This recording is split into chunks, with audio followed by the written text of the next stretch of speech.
What's up, everybody? Welcome back to Booze, Bets, and Ball. We're back from vacation, our little extended 4th of July vacation we took. So happy to be back. We got a lot to talk about. Nate, how's vacation? Vacation was great. Went to the Florida Panhandle, best beaches in the country. Okay, I've never been to the Panhandle. That is yeah, Seaside and Rosemary Beach, nicest beaches in all of the world, or at least the U.S. Yeah, I don't know. Some of those like Southern Pacific beaches might be a little better, but probably never gonna see them, so don't have to worry about that, I guess. But we picked a bad weekend to be away because a lot happened with college football. UCLA and USC joining the Big Ten in 2024. I mean, I was a little surprised. I think everyone was. I don't know what you thought about that move. I've known this was coming for several years. Just, I've been on the inside know at the University of California for a while, and they've been working on this. So, no, not really. I mean, that's the most random, out of the blue group of teams to join the Big Ten I think that you could have possibly had, right? It was it was extremely surprising. There's like 20 states in between Nebraska and California that could have joined the league. And that's one of the interesting things that we'll see about it now that we seems like coalescing to two major leagues, the Big Ten and the SEC or something, right? Where the geographic spread across them is going to be really big. So when you have, especially in kind of non-revenue sports, you have UCLA women's softball going to play Rutgers or something in Piscataway, the expense that's going to add up for these schools is extraordinary. And the toll it's going to take on the kids is going to be really high too. So it'll be an interesting thing to see how it plays out.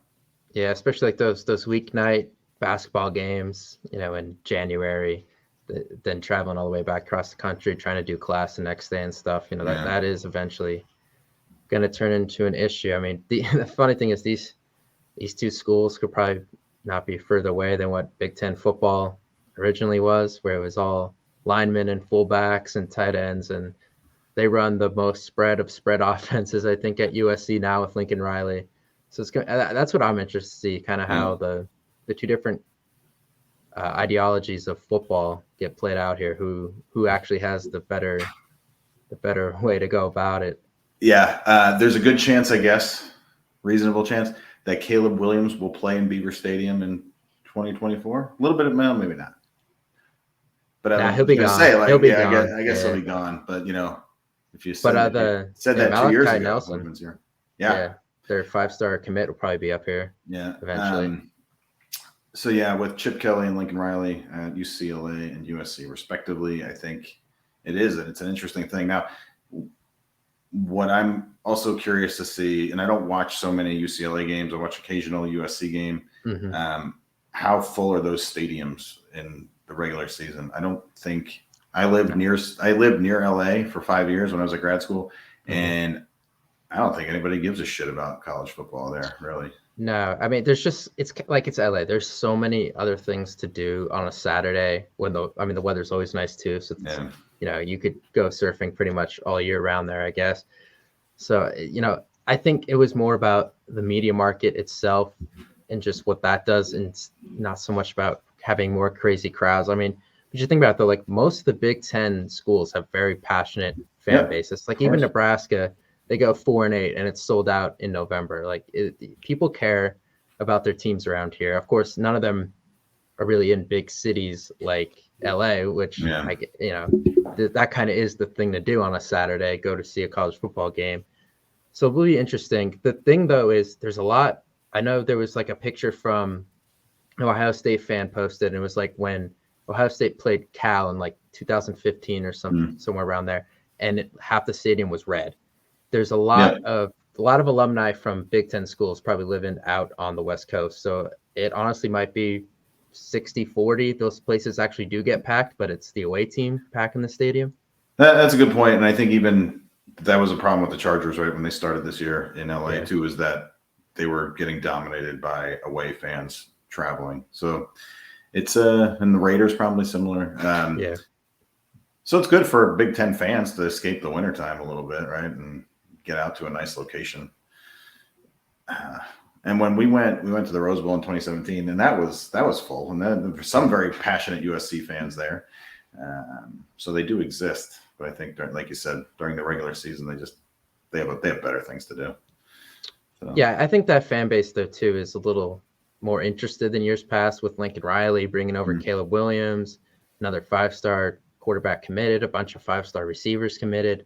I mean, they're going to be like in Ohio State to try to stop on offense. The only difference is Ohio State is probably built a lot better in the trenches up front on both sides. So that's kind of what I'm interested to see is we know they got the athletes, but when it comes to trying to run the clock out in Wisconsin in November, are they going to be able to handle that? That's really the one thing I'm looking forward to. Yeah, and then holding up for the whole year too, right? Because defenses in the Big Ten across the board are tougher and stronger than those in the Pac-10, Pac-12. So, can USC's athletes hang in there for 12 games or 9 conference games or whatever and survive? I mean, in the Rose Bowls, they do well, right? The Pac-12 tends to do very well.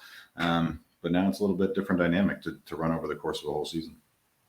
Yeah, for sure. So we're not sure as of right now. No one else is joining the Big Ten. There's a lot of Notre Dame talk.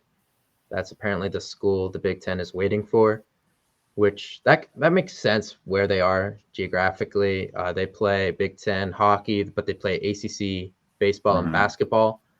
But the ACC is probably going to be in the same situation the Pac-12 is in a few years. So I would think Notre Dame could eventually join the Big Ten because I think being an independent is no longer feasible long term with the way this is going. I mean, we could talk about this, like what's going to happen with the playoff, but the playoff expires at the end of what, 2025? Yeah. So Notre Dame's going to have to find a home by then because they likely won't get the same treatment that they did the first time around. And even just today, there was some chatter about North Carolina, Virginia, Clemson, and then one other school, I forget. Florida State, going to the SEC. So, if that happens, then the ACC is got to basically dissolve anyway, because then you're down to only 8 schools. So, yeah, I could kind of see the Big Ten and the SEC eating up what's left of the ACC, and then what's left of the Pac-12 and the Big 12 doing a merger, and then they were talking about having their own championship game with the Pac-12 and the ACC or something, having their own championship game in Las Vegas. I don't know how that's going to work. I think we're going to get to the point where it's like UCF a couple years ago, just claiming the national championship. That might start being what happens. I don't know. Yeah, it's changing. It's changing fast, and with NIL, just kind of started to help some dominoes fall for all of this stuff, right? And it's going to be a very different sport in a couple of years. And hopefully, like we've been talking about, Penn State gets their NIL game together and can compete in the recruiting trail with some of these others. Yeah, that's one thing too, competing with NIL, like these big markets. Obviously, I think that was kind of a draw for Lincoln Riley to USC, is just the amount of money that's out there in that town and the boosters. Like, they might not show up, but a lot of USC alums are very influential people in Hollywood and that. So they're rich as hell. There's money. Yeah, there's a lot of money out there, which certainly helps them. Yeah, that's gonna be a good one. I don't know where everything goes from here. Clemson to the SEC just makes a lot of sense. They operate pretty much as an SEC program. Their biggest rival, South Carolina's in the SEC. So, like, what other schools would you like to see the Big Ten bring in if they did? So if you assume that those 4 go to the SEC, and you got whatever is left over in the ACC plus the Pac-12, I guess, Oregon and Washington, like right when USC and UCLA were announced, that was some talk about Oregon and Washington joining the Big Ten. They would be very good. They're both very good schools, so they bring the academics, and then football-wise are super strong. Cal and Stanford would be the other 2, I think, out west that I'd look at. Cal, like UCLA, is probably the best public institution for academics in the country, and I don't think it's particularly close, being a University of California grad myself. And then Stanford, obviously, is like Northwestern, but on the West Coast. So those, and then out of the ACC, what's left? Virginia Tech, Pitt. Yeah, I could see that. Right? I don't like Pitt there, but Tech is pretty good. Yeah. and I Georgia can see them. Tech. Yeah, Tech Georgia should win. Tech. Yeah. They're by Atlanta, aren't they? Right now. Yeah, they're in Yeah. Atlanta. I can see them taking Syracuse from a basketball Yeah. standpoint. Boston College to have the Boston market. I don't know, Boston College. They're like a very average school in a sense, like in all sports. Like they'll compete, but Yeah. they're never going to be a national championship contender. But you're not worried about them going like 0-12 or anything. They're a 6-6, 7-5 type school, but you kind of need those to fill in the ranks. So But those are definitely. maybe you leave the West Coast teams out there with the Big 12, and then, like you said, you take up the Eastern Seaboard from Boston down to at least Atlanta, if not Miami too, and then that's what you got. North Carolina, NC State's decent, right? So I don't know. And with the Big Ten, they do have that limitation that they want research institutions, so Yeah, they're not going to take some of the lower tier, if you will, academic schools that you might have left over from ACC, or even if the SEC were to break up, or the Big 12 or something. So yeah, I really think this is going to end up kind of like the NFL, where it's just two major conferences, and then there might be a playoff system within the two conferences, and then you name those bowl games or something like that, and then you have a national championship game between the two. That wouldn't be the worst thing. I could see how some people would be upset at that, but I think it would kind of give us the fairest way to name the national champions. I think a lot more teams will get an opportunity to play for it, and you never know what's going to happen any game. So I mean, it's not the worst thing in the world actually when you think about it that way. yeah, I agree. And you lose out on the group of five. The group of five loses out big time if this comes to pass, because I'm sure they will be excluded. So then you just have 60 odd or whatever Power Five schools that merge into these two conferences, and choosing 8 playoff teams out of that will be interesting. But I think, like you said, it's probably the right thing long term. And the NFL model works. Other things work. Maybe even like if you have so many schools, maybe you do like 2 divisions, like in European soccer or whatever, right? And you have a playoff, and then you get relegated or up or down or something. I think there's a lot of opportunity, for this to be pretty exciting going forward. We'll see. Yeah, they could save themselves. A lot of people think that this is going to kill the sport. They could find a way to make an entertaining playoff where it doesn't. People at the bigs, like the Power Five schools, are still going to love their school, and they're still going to have summertime optimism that they're all going to go 12-0 or 15-0 or whatever. That's not going to change, right? I don't. At the lower ranks of college football, maybe you're going to lose some momentum there, but the top tier of it, and that's where all the money is anyway. That's going to keep going, right? That'll never stop. Yeah, I think about a school like Cincinnati, just coming off the playoff, makes the move to the Big 12, and all of a sudden, going to the Big 12 isn't as sexy as it was 6 months ago. Like that, it might not be around. So that's another school that could eventually end up in the Big 10, I think.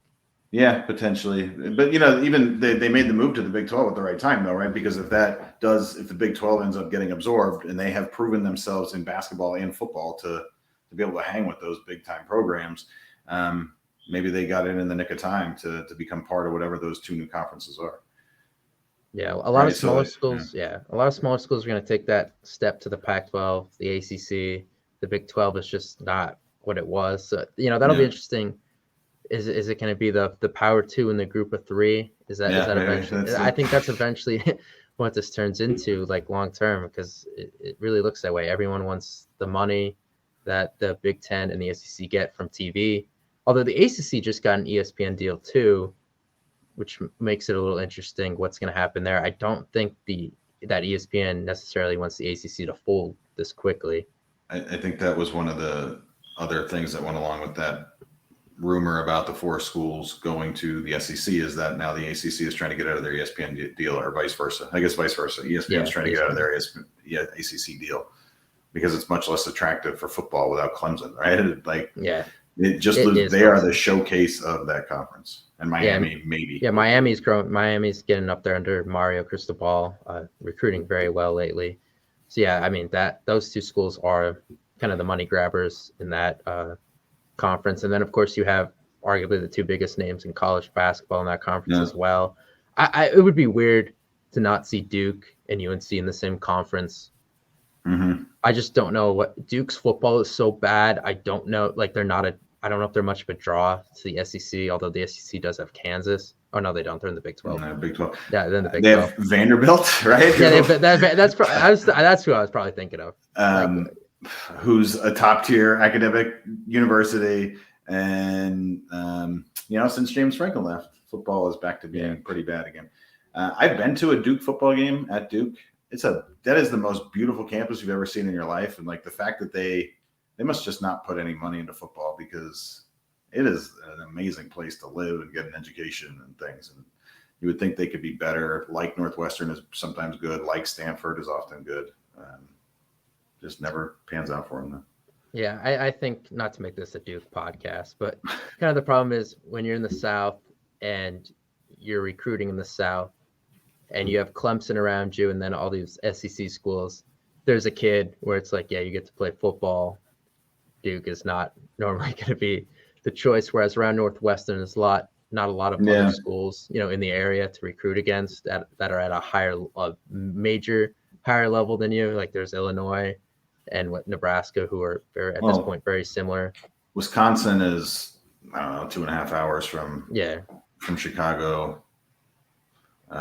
Michigan goes down close there a lot. Yeah. But so I don't know. Northwestern.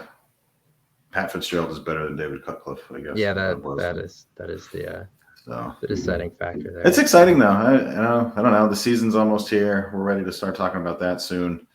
And now we got all these big changes, so at least it gives the summer something to get excited about.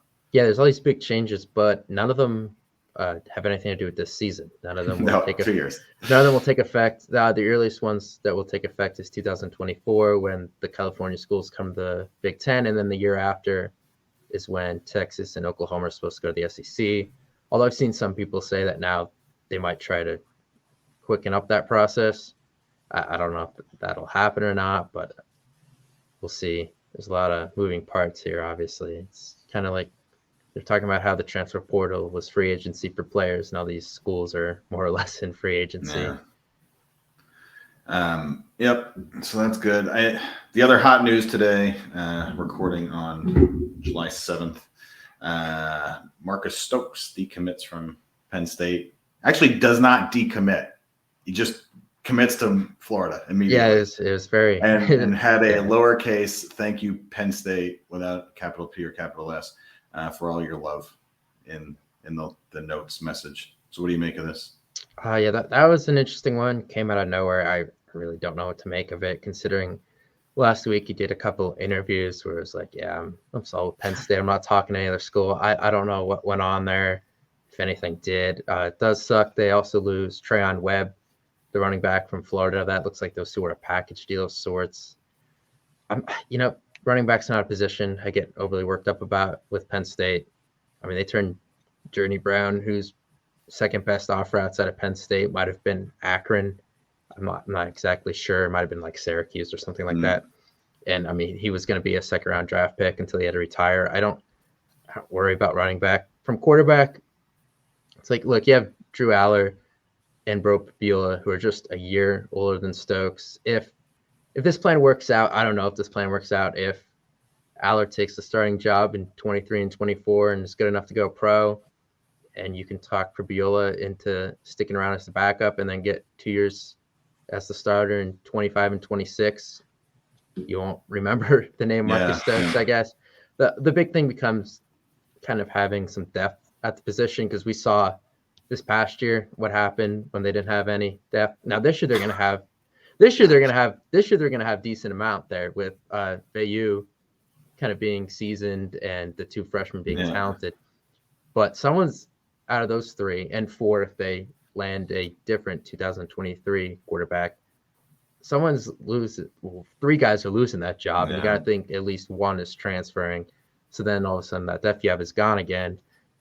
And quarterback is the one position where it's difficult to get one in the portal, because those guys are in there because they're not starting, and only one quarterback starts, so they're not going to come be your third string guy. That is a complicated thing. I don't know about.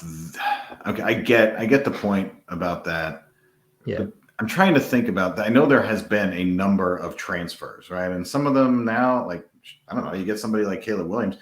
Maybe Marcus Stokes decides that Florida sucks and he doesn't want to be there anymore, and you get him, or you get somebody else that you've built a relationship with in the recruiting cycle, but chooses another location, right? Mm-hmm. I don't know. Oklahoma lost Caleb Williams and Spencer Rattler in the same year, right? For various reasons. Yeah. So some of these guys come out, and if you're a junior and you're not going to start because I don't know, Quinn Ewers or Kid Kludnick or whatever, right, is now the super freshman that's going to come in, then maybe you do get a halfway decent veteran out of it in that type of situation. So I don't know. Transfer portal exists, and it's a good thing. So we'll see. But yeah, I just had a flashback to Iowa, second half of Iowa, watching false start after false start, fumble after fumble, and every other terrible play. I try not to think about that game. It's just a very one picked up block on Clifford in that season has a totally different what if to it. But I cannot remember. This is terrible. Ooh, I can't remember the backup quarterback. Taquan Roberson. Thank you. I blocked that out of my mind, I guess. Sorry, Taquan. I don't think anyone would blame you for blacking out on that and just erasing it from your memory for eternity. No one else is gonna complain about that. I mean, just brutal. But yeah, we'll see where that goes. Penn State only offered 10 quarterbacks this cycle so far, and 9 of them are committed. And the one that's not, I believe, is Dante Moore, who looks like he's going to Oregon. So I don't know. We'll have to. That's going to be. They're either going to have to flip one of their own or kind of wait it out through the season, see if someone emerges, which happens. It's not common, but it happens. So we'll see where that goes. That's not the one. That is the one position. Like, is not worried as you are about running back. Quarterback is the one where you need to be worried about. If you miss there, I mean, it could be like you said. We have depth now and things like that, or there is depth there, but you should get one in every cycle, right? Just to keep the pipeline flowing. Yeah, and people say like it's good he did it now. This is early enough in the cycle. For every other position, it is early enough to find a replacement. Quarterbacks commit way earlier than other positions because they want to recruit a class around them. They want to learn the playbook. They want to be settled in. So there's not as many options as there would be at different positions. This is not technically early for quarterback recruiting. Yeah. Well, that'll make you want to drink. So because of that, we have to bring in our drinking guy. Hey, what's up, Tyler? How you guys doing? It's been too long. Nate's doing awesome since I've seen you. It has been, yeah. And I'm way tanner now too. So. Hey, so I'm good. And I drank. Oh my goodness, I drank so much every day. I'm drinking a story from you. I don't have any stories besides like I would wake up and 9 o'clock would come around. I would work from 7 to 9 every day, and then we would drink from 9 to 11 and go to the beach and just drink White Claws and every other type of seltzer that exists. And that's pretty much it for 12 days straight. You would drink or work from 7 to 9 in the morning. 7 in the morning to 9 in the morning. Yeah. So you only work 2 hours a day. I was on vacation, so yeah. Then why are you working at all? To take one fewer vacation day. Okay, so and like, not I won't say where I work or what I do because like I want to keep that very separate. But if I left for 12 weeks, I would have a pile of work, that I would probably kill myself from. So. All right. Well, I mean, I was just trying to. And nobody in the house, like we were there with my parents and then with my brother-in-law, and nobody else wakes up until 9 o'clock or 10 o'clock. So, hey, that's just you being a smart guy. Yeah. Put in your brain to use. Yeah. Mm-hmm. Well, this week I want to talk about the best places to drink a beer. Okay. So I've compiled a top 5. I have a couple honorable mentions as well. But I'll kind of explain them a little bit and then see if you guys have any other random places you guys want to throw out there. But some of these are random. Some of them are like, that's a typical place to drink a beer. But it's just kind of my thought process of, that's like a creative place or somewhere I enjoy having a beer just from time to time. So we'll start out at number 5. Let's do honorable mentions first. Come on. That's a good way to start. Okay, fine. We'll start with them. Yeah. All right. First honorable mention is any open bar event. Okay. Hear me out. The reason it's not in the top 5, because come on, you gotta love an open bar. Because at an open bar, you're not going to be drinking beer most of the time. Like you're going to take full advantage of the free liquor and the shots and shit like that. So you're probably not going up there like, oh, can I get a Bud Light or some shit like that? Like it's not a common place for a beer. And this is more of a beer segment I'm going for here. So that's why it's an honorable mention for me there. That's a good point because it's always going to be a keg of Miller Lite, Bud Light, or Coors Light, and that's it. Right? Yeah. And it's going to be kind of warm. Yep. And you're poured in a shitty glass, not even a pint glass. Yep. And if you don't have to pay for it, why are you like not getting the expensive shit and enjoying it? Like it's the prime time to do that. So the second one I got, either your parents or your friend's parents' basement. And this is a little weird one. But think about like growing up and like you're in high school, sneaking a beer, drinking with your friends down there on like a sleepover or some shit. And then just going back once you're in like your early 20s, mid 20s, you're legal now, like just finished college, winter break from college, something like that. You're just sitting there enjoying like, wow, we used to do like dumb shit down here at 16, 17 years old. Now you're just like, oh, I'm 21 years old. Here I am drinking a beer with my friends. Like, it's just kind of a memory thing and just like sentimental, I guess. That's a good one. So when I was in high school, my parents went to Vegas and we had a party and we in the basement, right? And this is Pennsylvania. It's winter time, so it was like February. Yeah. We were playing beer pong on my dad's ping pong table. It's like a $3,000 ping pong table or something, and ruined it because there's just beer everywhere. And then one of my friends went out in the snow, took all of his clothes off, and passed out. Thought he was going to die, right? But eventually came to. So you don't want to get frostbite. Like in a couple places. No. And, You know, and you're in rural Pennsylvania, like you can only call the state troopers, right? And it takes them like 25 minutes to get there. And we just brought him in, made sure he sobered up after a couple of hours. So my parents' basement has a lot of memories of like ruining shit and being scared to death. That is a good one. How that didn't make the top 5. Because I got 5 good ones. Oof, yeah. Okay. So for number 5, I got the airport beer. Now, this is a tricky one because I feel like some people like it just like because you're traveling. I like it because I am scared shitless of being in a plane. Yeah, that was me.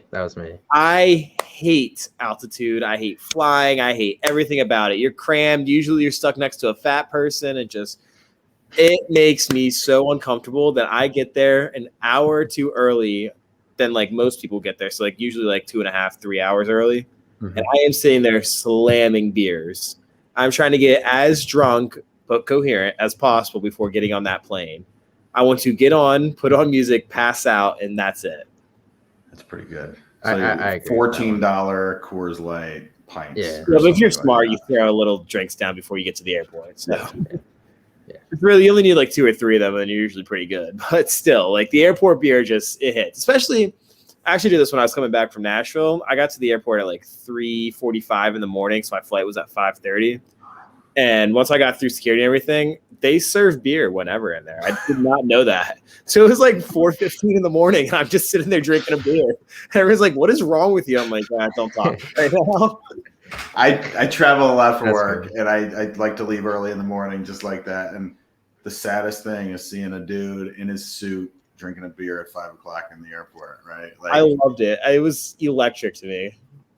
One thing drinking a beer at 4 in the morning, it's another where you wake up, go and drink a beer at 4 in the morning. Like if you're just rattling from the night, that's one thing. But if you're getting up and having a beer at like 4:35 in the morning just for shits and giggles, like that's a good one. Yeah. I had a great time doing that.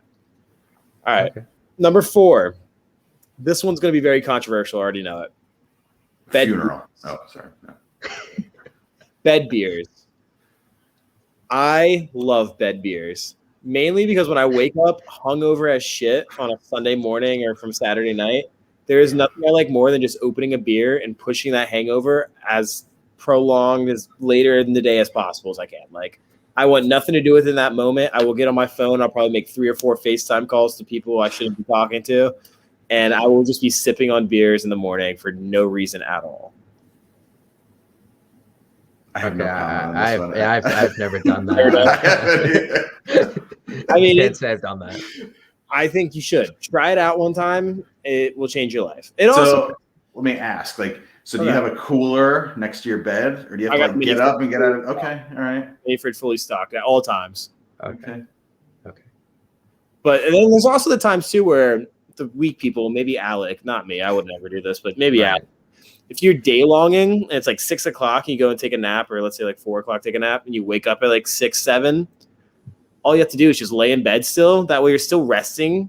Drink a beer. You're drinking the beer in bed, but you're still pre-gaming for the night at that point.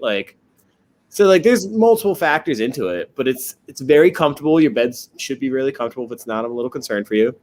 And you're drinking a great drink. So it's two great things together. Bam, number 4 on the list. Okay. Yeah. All right. Number 3. I got Roadies. Obviously not driving. We do not encourage that on this show. No. No driving at all. But there is nothing better than slamming a beer on the way to some event.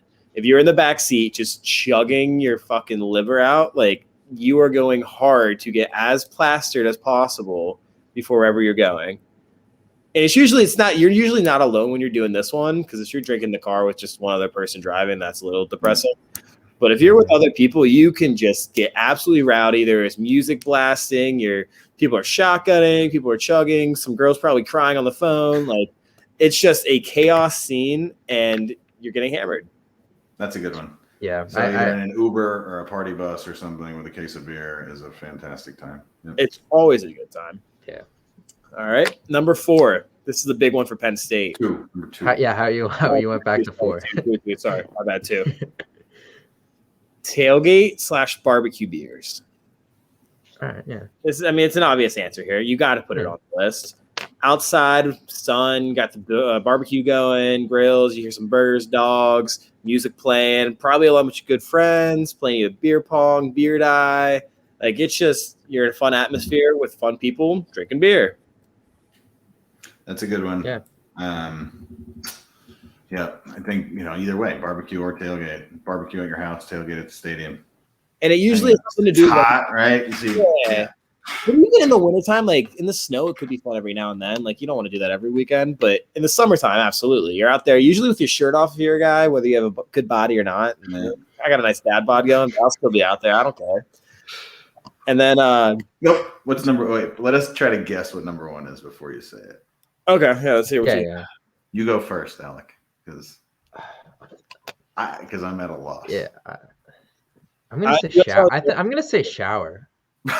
I don't know. I feel like he said better already, so I'll take shower. Man, I think in the pool. I don't know. That's my favorite thing is to drink in the pool. I like that. Yeah. Standing in waist deep water in the pool or in a lake, just drinking beers. It's my favorite thing. On a raft or something. Yeah.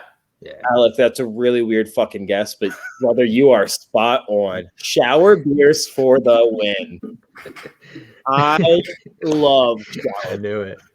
I love them. They are my favorite thing to do. If you wake up late, or even if you wake up on time, there is nothing better than, let's say you're getting up for a noon kickoff at Penn State. You wake up 7:30, crack open a beer, get in the shower, and your day is activated from the minute you wake up.